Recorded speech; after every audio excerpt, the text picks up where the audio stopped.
Karena kalau harga yang tinggi, balik lagi kita bicara soal modal yang besar. Villa yang besar sendiri, kita bicara soal tingkat kesulitan dari sisi operasionalnya. Klaster keempat ya dari Ciputra Beach Resort, di mana ini adalah hasil pemikiran, hasil evolusi dari produk-produk sebelumnya.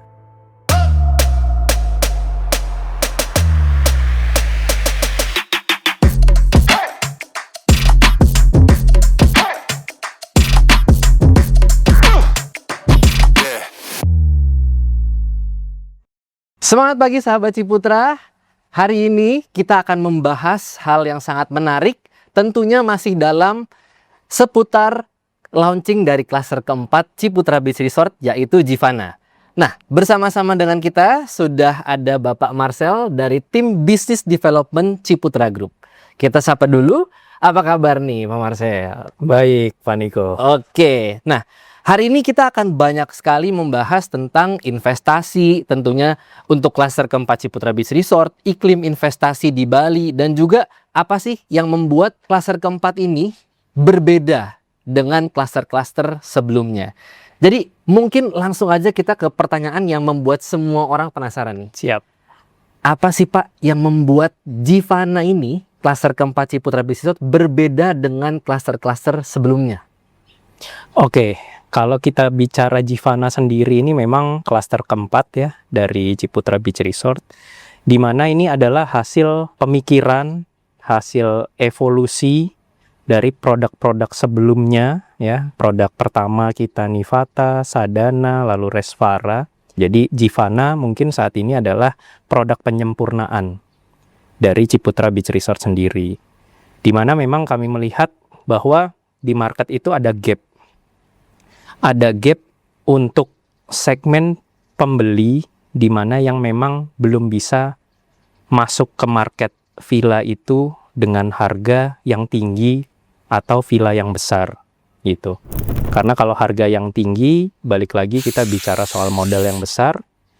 Villa yang besar sendiri, kita bicara soal tingkat kesulitan dari sisi operasionalnya. That's why kita coba masuk Givana ini dengan sweet spotnya, di mana villa yang compact tapi juga tidak meninggalkan kesan premium, dan yang terpenting adalah produktivitasnya. Tadi kalau boleh saya kutip sedikit dari jawaban Pak Marcel, ini adalah penyempurnaan dan juga evolusi dari klaster-klaster yang sudah ada sebelumnya. Betul. Nah, dari tentunya penyempurnaan ini, kita tahu bahwa lokasinya Givana ini akan dibangun di bagian barat dari kawasan Ciputra Beach Resort yang ada di sebelah Main Boulevard, betul ya Pak ya? Betul.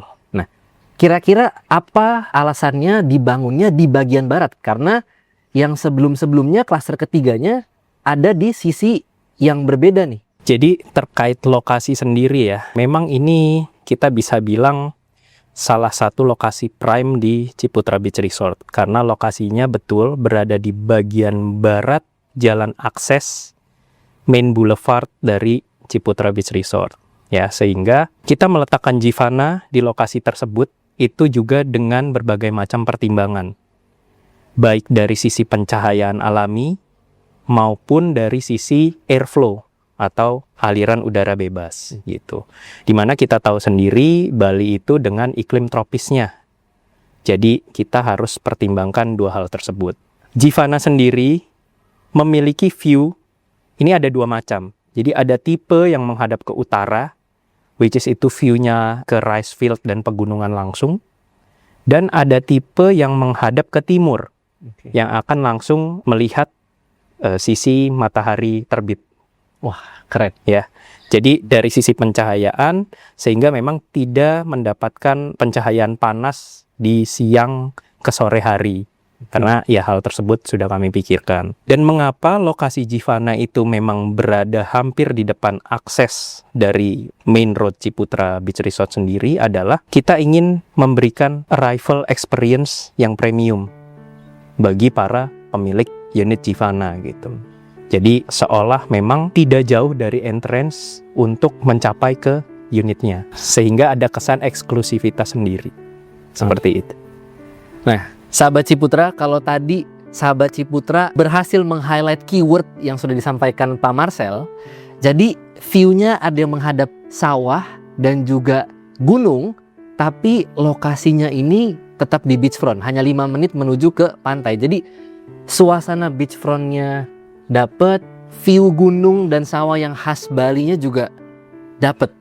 Biasanya Ciputra Beach Resort itu launching produk satu klaster berisi 50 unit. Tapi kali ini dibuat lebih limited, lebih eksklusif lagi. Kira-kira apa nih alasannya?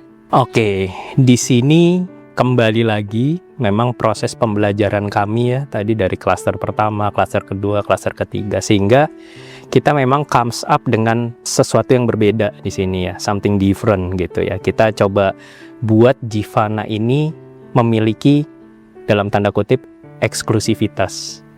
Kita tidak mengejar quantity di sini gitu ya, tapi memang kita mengutamakan quality dan eksklusivitas sendiri. Jadi kita banyak belajar lah gitu ya dengan pengembangan-pengembangan di sekitar kami gitu, bahwa ternyata eksklusivitas bagi pemilik villa itu penting gitu. That's why kita comes up dengan unit-unit terbatas atau limited, sehingga terciptalah feeling yang lebih valuable. Jadi balik lagi, kalau properti ini kan bicara scarcity ya, gitu ya, keunikan, unit yang terbatas ya, sehingga perasaan itu bisa dimiliki oleh pembeli atau pemilik dari Givana. Dari total 16 unit yang dipasarkan, tadi Pak Marcel menginfokan kalau misalkan pastinya pembeli akan lebih merasa propertinya ini valuable karena memang limited dan eksklusif. Ada yang menarik tadi dari pertanyaan pertama gitu ya, yang membuat Givana ini berbeda dari klaster yang lain adalah ini tuh sweet spot. Kalau kita bicara sweet spot, kenapa Givana ini bisa menjadi sweet spot untuk orang yang ingin pertama kali memulai kehidupan di Bali dan juga investor yang juga ingin menyewakan propertinya? Kenapa ini bisa menjadi sweet spot? Ya, mungkin ini konsep hybrid yang bisa saya katakan ya. Jadi kenapa hybrid? Dimana kalau dari point of view end user sendiri gitu ya, ini adalah unit yang dari size compact, manageable, tapi juga livable ya, atau dari spacious gitu ya. Jadi sangat nyaman untuk dihuni gitu. Sedangkan kalau dari sisi investor sendiri, itu untuk entry price-nya itu masih terjangkau, dan yield-nya pun tidak perlu diragukan lagi gitu ya. Karena ya memang di kawasan kami kita sudah banyak proven case ya untuk villa-villanya sendiri dari sisi berapa besar okupansi dan rate-nya gitu. Jadi ini tuh sangat sweet spot gitu, dimana terkadang villa besar itu memiliki kelemahan, sulit di-manage dan harganya yang mahal gitu. Sedangkan villa kecil sendiri itu dari sisi prestisnya sendiri itu juga kurang gitu, sehingga ada kelemahan antara dua produk tersebut gitu. Nah, kami itu mencoba mengisi gap di antara kedua kondisi tersebut. Oke, sahabat Ciputra, yield-nya menarik. Nah, ini informasi yang sangat menarik untuk para investor tentunya, karena di sini Givana itu ada ROI yang up to 13%.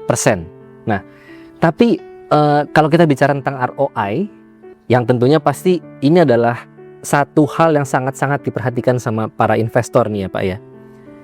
Kira-kira kalau ROI 13% ini, tapi untuk daerah Tabanan sendiri, berapa harga biaya sewanya yang marketable saat ini, dan okupansi rata-rata di Ciputra Beach Resort ini saat ini berapa persen?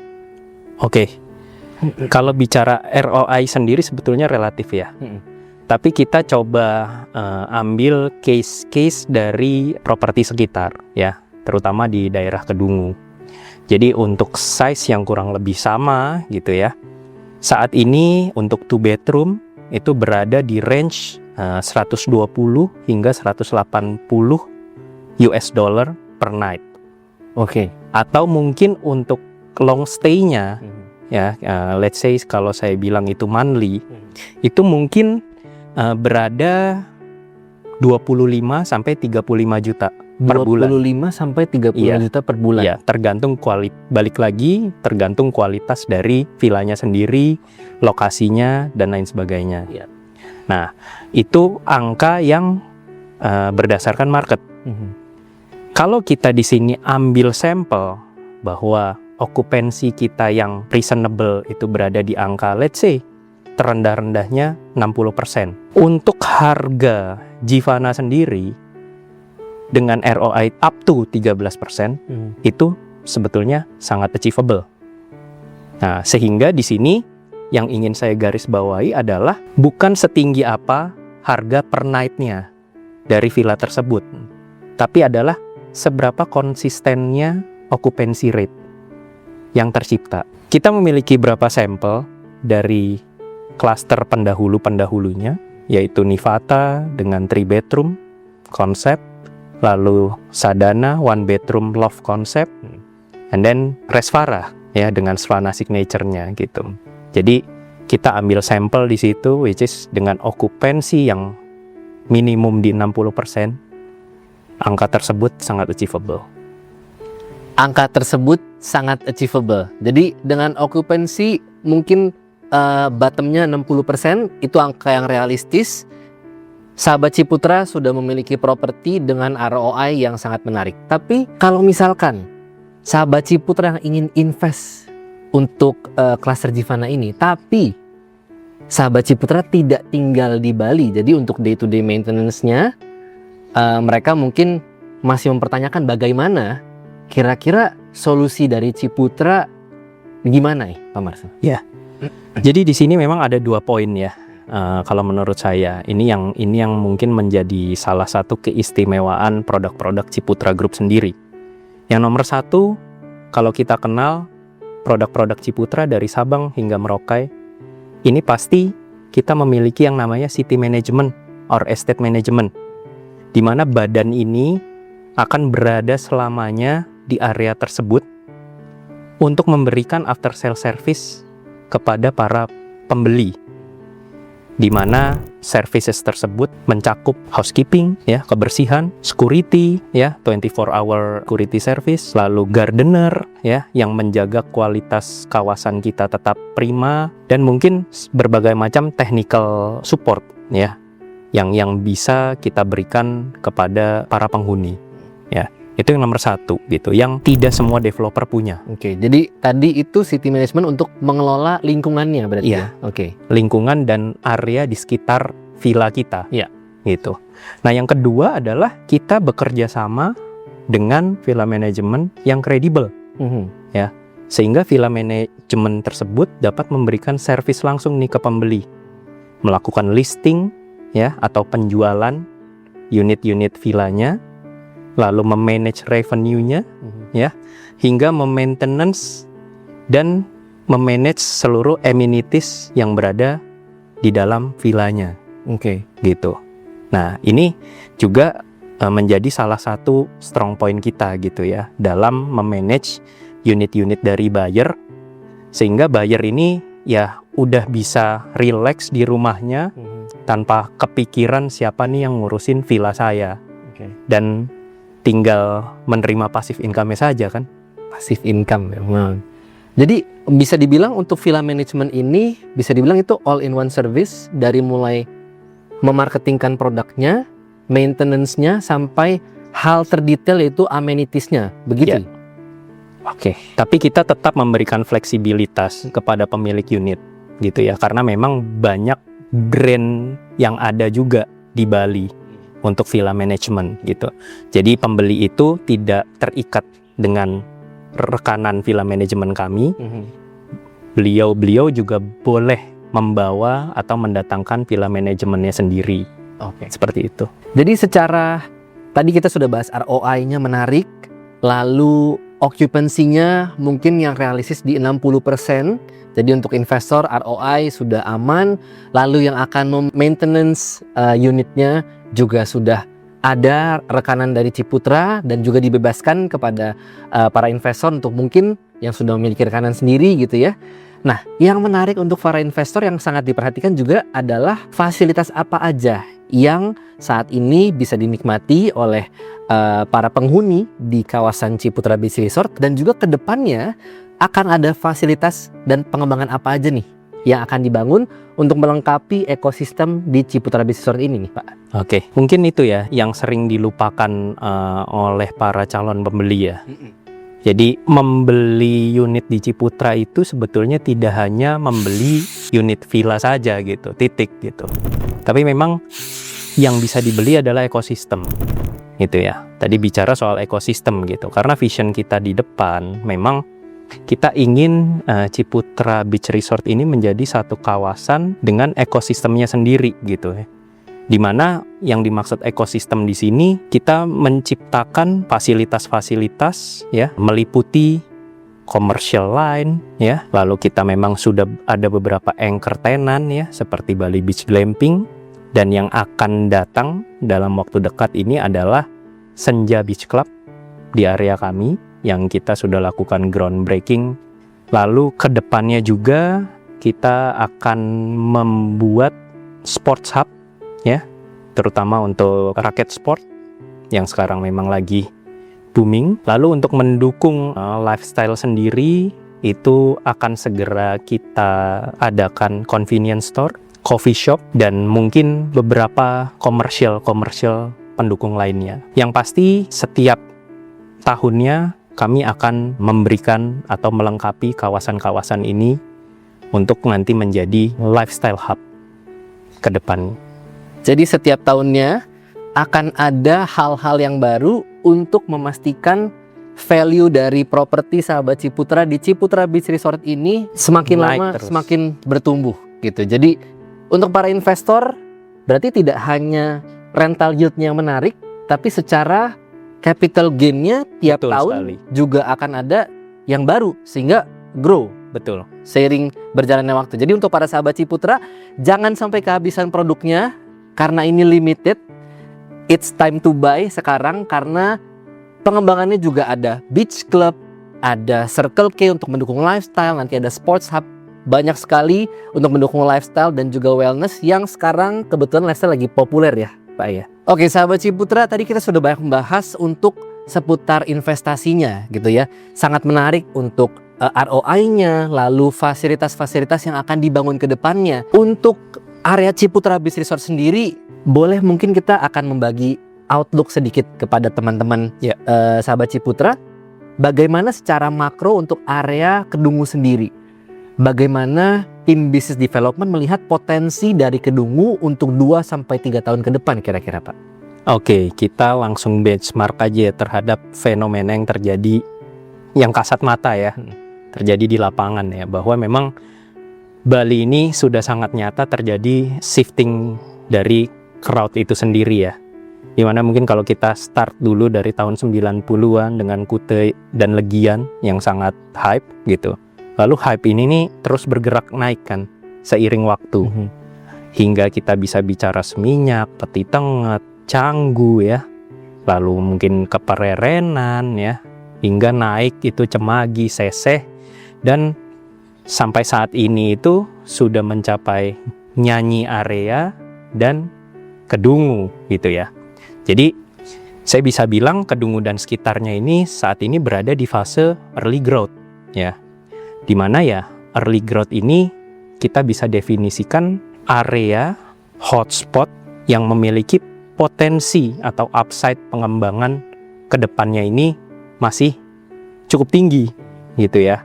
Karena kita tahu sendiri kalau untuk berinvestasi di properti kita harus masuk pada saat sunrise, jangan masuk di waktu sunset gitu. Sehingga ya memang banyak pakar properti sendiri yang berkata bahwa Kedungu saat ini berada di fase waktu mungkin Canggu 8 hingga 10 tahun yang lalu. Wow. Gitu. Tapi tentunya untuk Ciputra Beach Resort sendiri, kita akan ambil positifnya nih dari Canggu dan Seminyak. Tapi tentunya untuk negatifnya kita bisa eliminasi atau hilangkan di sini. Seperti itu. Oke, sahabat Ciputra, tadi untuk area Ciputra Beach Resort investasinya sangat menarik. Secara outlook potensi ke depannya area Tabanan dan juga Kedungu ini masih luar biasa. Mungkin tadi ya highlightnya adalah Kedungu saat ini mungkin 8-10 tahun Canggu yang lalu gitu. Nah, pertanyaan pamungkasnya adalah yang tentunya juga pasti sahabat Ciputra relate nih saat ini.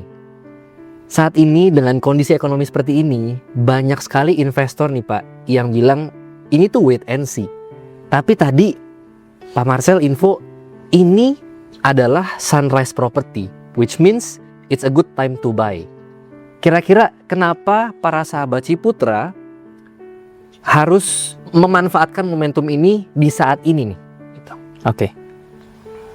Kalau kita bicara dari sudut pandang investasi kan, dimana kita harus menjadi greedy saat kebanyakan orang takut, atau sebaliknya ya, kita harusnya menjadi takut untuk berinvestasi saat semua orang greedy. Nah, ini kan menandakan bahwa kalau kita mau entry the market atau put our investment, itu kan kita pasti mencari di harga terdiskon atau di harga bottomnya kan. Nah, menurut saya ini adalah tidak ada lain waktu yang paling tepat. Mengapa gitu ya?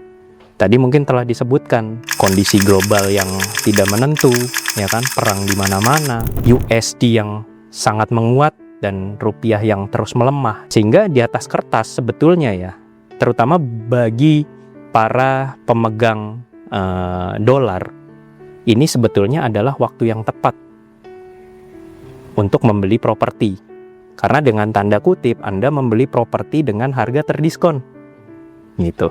Jadi di mana dolar ini harganya naik gitu, why not untuk kita konversi, mendiversifikasi aset menjadi real asset. Contohnya seperti Jivana, yang jelas produktif aset gitu. That's why menurut saya tidak ada waktu yang lebih baik selain saat ini to put your money into real asset. Oke. Thank you so much Pak untuk waktunya. Thank you Pak Niko. Informasinya sangat lengkap, terutama pasti para sahabat Ciputra saat ini udah kebayang. Wah, ini lagi menghitung nih pasti. Kira-kira nanti investasinya, returnnya setiap tahun seperti apa. Kita jumpa lagi di episode berikutnya. Baik. Nah, untuk para sahabat Ciputra, tentunya episode ini sudah sangat lengkap informasinya, semuanya daging. Karena seputar investasi, ROI-nya menarik, fasilitas kedepannya luar biasa. So, untuk Anda, para sahabat Ciputra yang mau memulai hidup di Bali, ini adalah entry point yang luar biasa dengan harga yang menarik. Investor, ROI-nya juga luar biasa. This is your time to buy. Kita akan bertemu di episode selanjutnya untuk membahas estetika dari desain Jivana ini. So, sampai jumpa.